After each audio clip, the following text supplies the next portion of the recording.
73세 어머니가 병실 침대에 누워 창문 쪽을 바라보며 조용히 말씀하셨습니다. 오빠 왔냐? 오빠는 끝내 오지 않았고 어머니 눈가에는 말없이 눈물만 흘렀습니다. 오빠는 끝내 임종을 지키지 않았습니다. 도대체 아들에게 무슨 일이 있었던 걸까요? 그리고 어머니는 왜 그 모든 걸 알면서도 끝까지 아들만 기다리셨던 걸까요? 구독과 좋아요 한 번씩만 눌러주세요. 여러분의 작은 응원이 이런 사연들을 계속 전할 수 있는 힘이 됩니다. 자, 그럼 시작할게요. 저희 집 이야기는 아마 많은 분들이 한 번쯤 겪어봤거나 옆집에서 한 번쯤 들어봤을 법한 이야기입니다. 못 살던 시절에도 공부만큼은 시켜야 한다며 허리를 졸라맸던 부모님. 아버지는 새벽 첫 버스를 타고 공장으로 출근하셨고 어머니는 식당을 하셨습니다. 두 분의 꿈은 오직 하나였습니다. 오빠를 명문대에 보내는 것. 그것만 되면 나머지 인생은 다 괜찮을 거라고 믿었던 세대였으니까요. 오빠는 그 기대에 부응했습니다. 밤새 책상 앞을 지켰고 마을에서 몇 안 되는 명문대학에 합격했습니다. 합격 소식이 들리던 날 어머니는 처음으로 소리내어 우셨습니다. 기쁨의 눈물이었죠. 아버지는 그날 저녁 처음으로 막걸리 한 잔을 하셨습니다.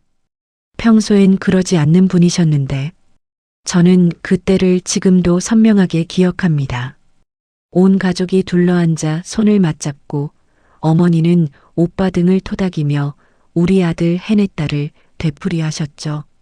아버지는 수줍은 듯 웃으시면서도 눈시울이 붉어지셨고 그날 저녁 우리 집은 오랜만에 웃음소리로 가득 찼습니다. 나는 그날 이 가족 안에서 내 자리가 어디인지를 조용히 알아버렸습니다. 저는 딸입니다. 그 시절 딸이 어떤 존재였는지 지금의 젊은 세대는 잘 모를 수도 있어요. 오빠 학비를 대기 위해 저는 일반계 고등학교 대신 상업계 고등학교를 갔습니다. 원했던 건 아닙니다. 하지만 부모님이 오빠 대학 등록금이 있어야 한다고 하셨을 때 저는 아무 말도 하지 않았습니다. 그냥 고개를 끄덕였습니다. 그게 제 역할이라고 생각했으니까요. 아니, 그렇게 길들여져 있었으니까요. 고등학교를 졸업하고 20살에 취직을 했습니다. 작은 무역회사 경리였는데 월급의 절반을 부모님께 드렸습니다. 오빠 대학 등록금에, 오빠 자취방 보증금에, 오빠 교재비에 내 돈이 어디로 흘러가는지 알고 있었지만 묻지 않았습니다. 묻는 것 자체가 나쁜 딸이 되는 것 같았으니까요. 그 시절 우리 집에는 하나의 공식이 있었습니다. 오빠의 미래가 곧 가족 전체의 미래라는 것. 오빠가 잘 되면 우리 모두 잘 된다는 것. 저는 그 공식을 의심하면서도 결코 소리내어 말하지 않았습니다. 오빠가 대학원을 졸업하고 대기업 입사 시험을 준비하기 시작했을 때 저는 이미 26이었습니다. 주변 친구들은 결혼을 하거나 새로운 일을 시작하고 있었는데 저는 여전히 그 자리에 있었습니다. 월급을 쪼개어 집에 드리고 남은 돈으로 조용히 살아가는 오빠의 취업 준비는 1년이 지나고 2년이 지났습니다. 필기 시험을 몇 번 넘겼고 면접에서 계속 탈락했습니다. 부모님은 조급해하면서도 오빠를 나무라지 않았습니다.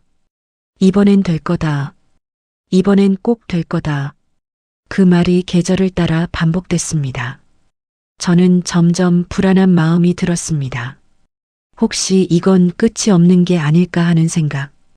오빠가 대기업에 가지 못할 수도 있다는 아무도 꺼내지 않는 가능성. 하지만 그 말을 입 밖에 꺼냈다가는 마치 내가 오빠의 실패를 바라는 사람처럼 보일 것 같아서 저는 또 침묵했습니다. 우리 가족 안에서 저는 늘 그런 사람이었습니다. 조용히 걱정하고 혼자 삼키고 아무 일도 없는 척. 결국 오빠는 취업을 포기했습니다. 30이 넘는 나이에 더 이상 신입 공채를 볼 수 없다는 현실을 받아들인 것이죠. 그 대신 오빠가 선택한 건 학원 강사였습니다. 명문대 출신이니 학생들을 가르치는 건 자신 있다고 했습니다. 처음엔 학원에서 강사로 일했습니다. 수입이 들쑥날쑥했지만 부모님은 이제 자리 잡는 중이라며 기다렸습니다. 저는 그 말이 또 다른 기다림의 시작이라는 걸 어렴풋이 느꼈습니다.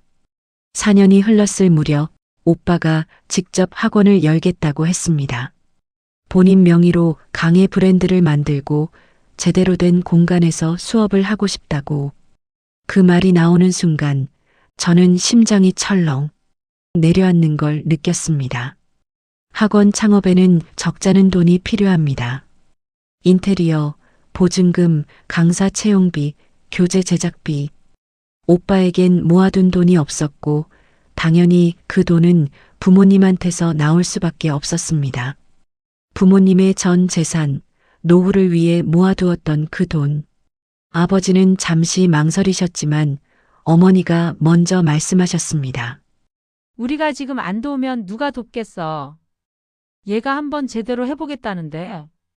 그 한마디로 결정이 났습니다. 저는 조심스럽게 말을 꺼냈습니다. 시장 조사는 해봤냐고, 경쟁 학원이 얼마나 많은지 확인해 봤냐고, 수입이 없는 기간을 버틸 여유 자금은 있냐고. 오빠는 내 말을 끊었습니다.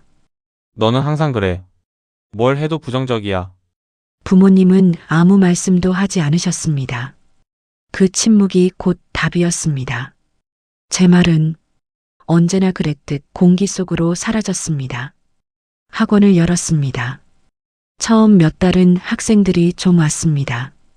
오빠의 명문대 간판이 어느 정도 통하는 것 같았습니다. 부모님은 기뻐하셨고 나도 제발 이번엔 잘 되길 바랐습니다. 하지만 1년이 지나면서 학생 수가 줄기 시작했습니다. 입소문이 잘 나지 않았고 대형 프랜차이즈 학원들과의 경쟁에서 밀렸습니다. 오빠는 홍보비를 더 쏟자고 했고 부모님은 또 지갑을 열었습니다. 그 돈이 어디서 나오는 건지 저는 점점 두려워졌습니다. 학원이 문을 닫은 건 개업한 지 5년째 되던 해였습니다. 갑자기는 아니었습니다. 천천히, 아주 천천히 무너졌습니다. 학생이 한 명씩 줄고 강사를 한 명씩 내보내고 월세가 밀리고 관리비가 밀리고 마지막엔 오빠 혼자 교실에 남아 서너 명의 학생을 붙잡고 수업을 하는 지경이 됐습니다. 저는 그 무렵에는 더 이상 물어보지도 않았습니다. 그냥 시간이 지나면 어떻게든 결말이 나겠지. 그렇게 기다렸습니다. 결말은 왔습니다. 학원 폐업 통보. 남은 건 빚이었습니다. 임대료 미납, 강사 인건비 미지급, 교재업체 외상가. 오빠가 부모님 이름으로 빌린 돈까지 합치면 적지 않은 액수였습니다. 아버지는 그 소식을 들으시고 방에 들어가 사흘을 나오지 않으셨습니다. 어머니는 말없이 부엌에서 밥을 하셨습니다. 아무도 먹지 않는 밥을. 저는 부모님 댁에 가서 식탁 앞에 앉았습니다. 셋이서 아무 말도 하지 않고 그냥 밥을 먹었습니다. 숟가락 소리만 났습니다. 오빠는 며칠 후 짐을 쌌습니다. 다시 일어서야 한다고 했습니다. 어디서 어떻게 다시 시작할 건지는 말하지 않았습니다. 그냥 나갔습니다. 문이 닫히는 소리를 들으면서 어머니는 현관 쪽을 한참 바라보셨습니다. 뒤돌아서 부엌으로 들어가시면서 혼잣말처럼 하셨습니다. 그래도 자식인데. 저는 그 말이 너무 익숙해서 되레 낯설었습니다. 얼마나 많이 들어온 말인가. 그 말이 얼마나 많은 것을 정당화해 왔던가. 그 후로 부모님의 삶은 빠르게 기울었습니다. 모아둔 노후 자금은 이미 오래전에 학원 개업 자금으로 들어갔고 빚을 정리하고 나니 통장에 남은 것이 거의 없었습니다. 두 분 다 건강도 예전 같지 않으셨습니다. 아버지는 무릎이 좋지 않아 장거리 이동이 어려웠고 어머니는 혈압약을 먹기 시작하셨습니다. 저는 할 수 있는 만큼 보탰지만 저도 형편이 넉넉하지 않았습니다. 저 역시 결혼해서 아이를 키우는 평범한 살림이었으니까요. 어느 순간 부모님은 기초생활수급자 신청을 했습니다. 두 분 다 이른이 넘은 나이에 저는 오빠를 보면서 오랫동안 분노했습니다.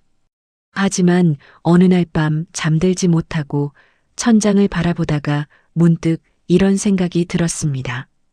오빠가 처음부터 나쁜 사람이었을까? 아니었습니다. 오빠는 그저 평생 잘 될 거야 라는 말만 들으며 자란 사람이었습니다.